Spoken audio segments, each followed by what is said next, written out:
so last class we discussed with IFCI, SFC and IDBI banks, three different institutions, and we looked at how those institutions serve various industries at state level and national level. Also, we also saw what kind of assistance they provide.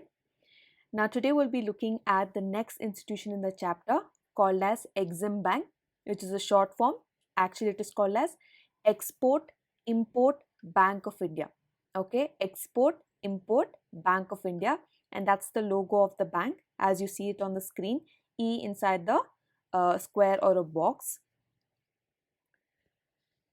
So Export Import Bank is an apex financial institution. Whenever you see apex, that means it has the ultimate authority.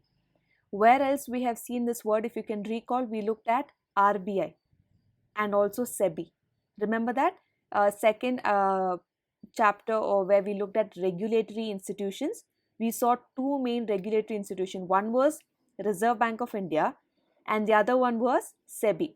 RBI is the apex institutions for all the banks in India. Remember that? And SEBI was an apex institution for all the stock exchanges. Understand? So that is called as apex, means the ultimate authority. So here Export Import Bank, or commonly called as EXIM Bank, is also an apex financial institution. When was it established? It was established on the 1st of Jan 1982 under the Act of Export Import Bank of India Act 1981. So there was already an act passed in 1981 and a bank was established on 1st of Jan 1982. Now what is the main purpose of this bank? Is to finance, facilitate and promote. Finance, facilitate and promote India's international trade. Okay, that means that there is more of exports from our country, and also to what that India lacks in terms of some resources. Best example is petrol. India lacks petroleum resources, so that is what we majorly import from the Arab countries, correct? On the other side, what we export can be cotton, cereals or jute or any other items that we have abundance, right? What we have in abundance we export, what we have in scarcity we import. Remember that. What we have in abundance we start exporting to other countries. What we do not have, that means we have a scarcity of certain resource, we start importing them from other countries. So the very purpose of EXIM Bank here is to finance. That means provide finance in order to boost your exports. Facilitate, that means reach out to the right destination. So which market is the best for our Indian goods to be exported? So I'm going to facilitate and find out which are the good markets. In the same manner, from which country or which city can I borrow or can I import certain resources. And promoting, that means more our goods, Indian goods must be trying to be exported or facilitated to all the other countries across the globe. So that is the main purpose of establishing the EXIM Bank: financing, facilitating and promoting India's international trade. So one such step that was taken up by our government was Make in India concept, that we would start manufacturing and start exporting those goods which we really excel in to other countries. Is that clear? Then where is this bank headquartered in? Mumbai in India. And the EXIM Bank of India has been both a catalyst, that means transformer, right? It's an institution that has transformed the trade on an international level for our economy. Catalyst means those who transform, and a key player in the promotion of cross-border trade and investment. So if we can find a few of the traders, it can be a simple thing, all those cities which have port by them, right, a sea by them or water bodies by them, we export all the aquatic animals, right, fishes, to other countries close by or other states close by.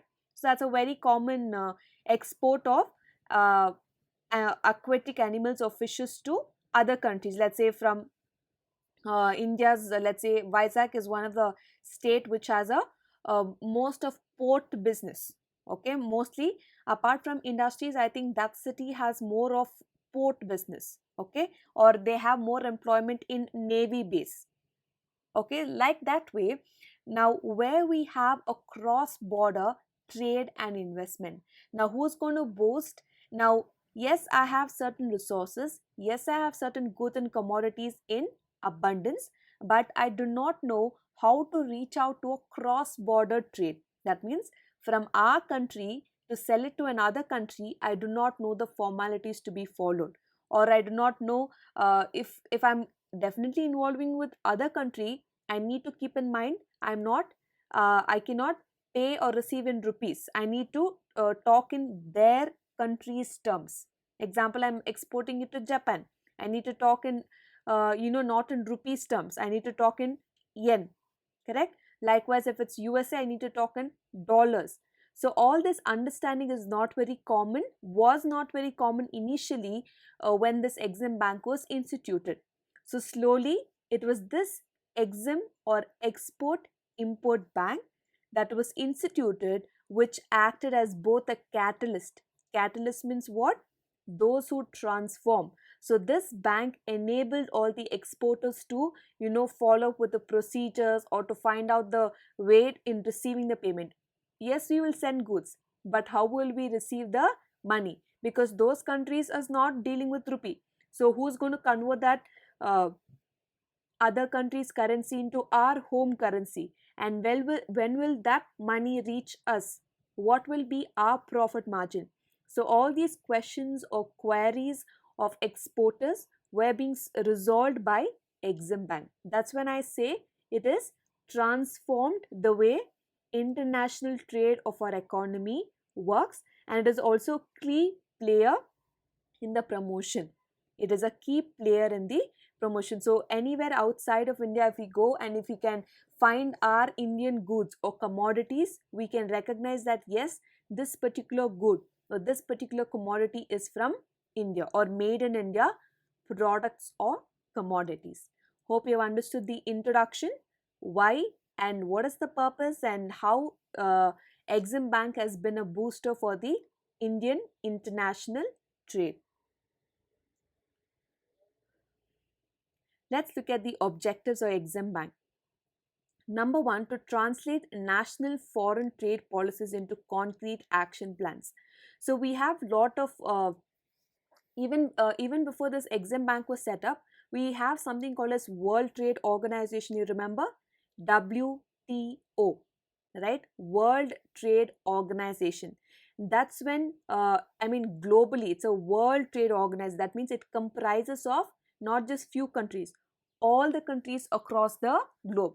That's when even India realized about we need a separate institution that focuses on foreign trade. Okay, so here the number one objective of Exim Bank is to translate the national foreign trade policies into concrete national plan. So we need to be known not just on a national level, that is only within India, what our strengths are, what our India is known for in terms of industries, commodities, services, but it must be known globally. It must be known widely across the globe, correct? So we translated those policies into action plans. That means we made sure or ensured that exports or imports were in place. Number two, to provide alternative financing solutions to the Indian exporters, aiding him in his efforts to internationally competitive. So here, as I told, financing solutions, because now as a small scale traders, or if you want to sell certain handicraft, handmade products, etc., now those are very small in nature when you're comparing to international trade, or let's say any other commodities. The question is about finance. As I just told, we are dealing with other countries, so the currency is a biggest issue over here for a small common man to understand. So your Exim Bank, what does it do? It provides alternative financing solution. if exporter cannot have loan from a common commercial bank, so whenever any person needs money or loan, where does he first reach to? Bank, correct? The nearest bank that where he resides. If they want to be concentrated or if they want to be given special importance, now we are talking about exporters here, the best way for him to approach is whom? Not commercial bank, but whom? EXIM Bank. Understand? So that is where one of the objective of EXIM Bank is provide financing solutions to Indian exporters, aiding him in his efforts to internationally competitive. Now let's say people are trying to export from our country to the other country, and you also need lot of permissions, government permissions, not lot of shipping, letter of credit, octroi charges, all that legal formalities. Now who helps in guaranteeing such payments, etc.? Because if I am a small medium, I would say just a trader within the local market, and I do not know how to set standards or how to have a trade association with the person in the other country, who does that for me? EXIM Bank. EXIM Bank will stand as a mediator, or even though I send my goods, I will always be anxious whether I will receive my payment, whether they will pay me promptly, right? Now who stands as a guarantee here? EXIM Bank. So EXIM Banks make sure that whatever profit or whatever amount is supposed to be received to a particular trader, EXIM Banks make sure all those financial issues or grievances are being cleared. That means in a professional way, things are being cleared. In issuing a document or obtaining a bill or a profit margin, all these are being taken care by the EXIM Bank. By this, the trader will also grow by increasing his sales, by exporting. Maybe he becomes a large scale trader or large scale exporter, right? And makes him, maybe he turns out to be a a big company or a big brand name. That means he becomes internationally competitive. Okay, from a local trader to what he has become today, an international brand. That's what we focus on. EXIM Bank making sure I provide you all the kinds of financial solutions. Therefore, you continue to export and also you become what? Internationally competitive. So when so and so company is competitive or very popular in the market or industry, we know that this company is a Indian origin. This company is of Indian origin. So whose name is highlighted, who gets the credit along with the company? It is Indian economy. Now do you know where the focus is? Point 3, to initiate and participate in debates on issues central to India's financial trade. Now, if there is any kind of issues arising at a central level, right? So, EXIM Bank is going to initiate and participate. Now, at central government, right? Now, if you need certain budget for exporting, I need to set up. Have you heard about SEZ, Special Economic Zones? SEZs, have you heard? Now these are certain EXIM Bank or in government allows certain places or certain industries to be situated and only work for the sake of export. So whatever you manufacture in that particular place or render service, it's not for the local people to enjoy or local people to purchase, but for what is the purpose? To export. Export oriented zones. It is also called as EOZ. You can check it out. EOZ, export oriented zones, or you can call it as special economic zones, where I specially focus and I initiate and also participate in making sure these industries or companies are growing in terms of India's financial trade. So that way, who is benefited? The more number of exports for India, more number of foreign currency flows into our economy. Yes or no? That way, India's financial trade will be improved. So these are the first 3 objectives of EXIM Bank. Number 4, to develop mutually beneficial relationship with international financial community. So as and when you try to export to certain customers or certain countries on a regular basis, at least 3 months once you're exporting or you're importing, both ways, okay, it not just export and import, but our focus is keep the imports minimum and maximize export, because not every country in this entire globe is self sufficient. No country in this world can tell I do not have to depend on any other country to import. I have everything that is available in my country. Can any country say that? No. Every country is supposed to be interdependent. That's how God created it. Probably each country needs to depend or have a support system from the other neighboring countries. So that way, if India is rich in agriculture, if India is rich in other food items or cereals, etc., spices, we lack petroleum or we lack technology, right? So one ways we are strong, in other ways we need to depend. On the same case, all the Arab countries, right, they're only rich in what, maybe few of fruits such as dry fruits or dates, what we commonly call, which we grow on the Arab countries, and they're plenty in petroleum, correct? Petroleum and oil, they are plenty. Again, do they lack water, the major or the basic resource for a living of a human being? Yes, they lack.